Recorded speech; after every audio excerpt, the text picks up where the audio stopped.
एक छोटे से गांव में सखुबाई नाम की औरत रहा करती थी। वो बहुत ही गरीब थी, किराए के घर में रहती थी। उसके पति को गुजरे 2 साल हो गए थे। उसे एक लड़का भी था, उसका नाम था राजेश। वो पढ़ाई में बहुत ही होशियार था। पति के गुजरने के बाद घर चलने की सारी जिम्मेदारी सखुबाई के कंधों पर आई थी। साथ में राजेश की पढ़ाई का बोझ भी था।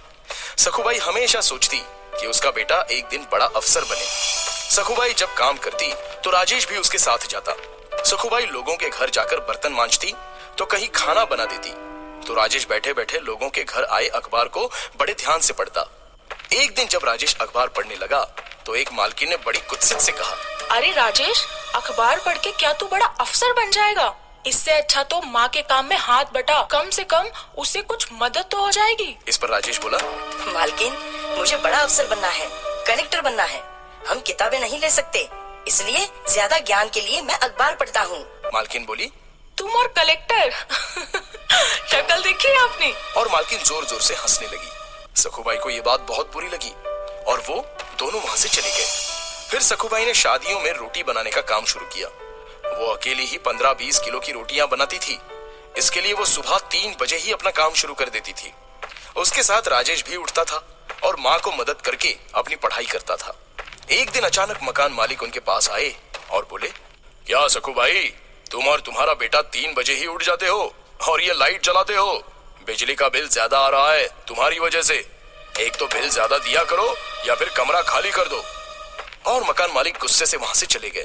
फिर राजेश ने लालटेन जलाई और पढ़ाई करने लगा। माँ भी उस प्रकाश में रोटियां करने लगी।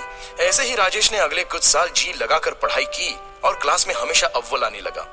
राजेश की लगन देखकर अगली पढ़ाई के लिए उसके गुरुजी ने उसे दिल्ली जाने की सलाह दी और खुद खर्चा उठाने की जिम्मेदारी ली।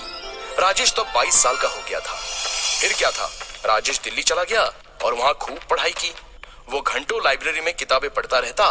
फिर एक दिन जब एग्जाम का टाइम आया, जाते जाते किसी गाड़ी वाले ने उसे ठोक दिया। राजेश जमीन पर गिर गया। उसके सिर और बाएं हाथ को चोट आई। अब वो सोचने लगा, मेरे बाएं हाथ में चोट लग गई है और सिर से खून भी बह रहा है। इस हालत में अस्पताल जाऊं या एग्जाम देने? अगर अस्पताल गया तो मेरा ये पूरा साल बर्बाद हो जाएगा और मेरे लिए मुमकिन नहीं है ये। फिर दिल्ली में रहने का मेरा खर्चा भी कौन उठाएगा? मेरे सिर्फ बाएं हाथ पर चोट लगी है, पर दायां हाथ तो अभी अच्छा है। मैं इस हाथ से एग्जाम दूंगा। और फिर राजेश वहां से सीधा परीक्षा केंद्र गया और परीक्षा दी। परीक्षा देने के बाद राजेश अस्पताल में भर्ती हुआ और इलाज करवाया। राजेश ने अस्पताल में भी पढ़ाई जारी रखी और इंटरव्यू अटेंड किया।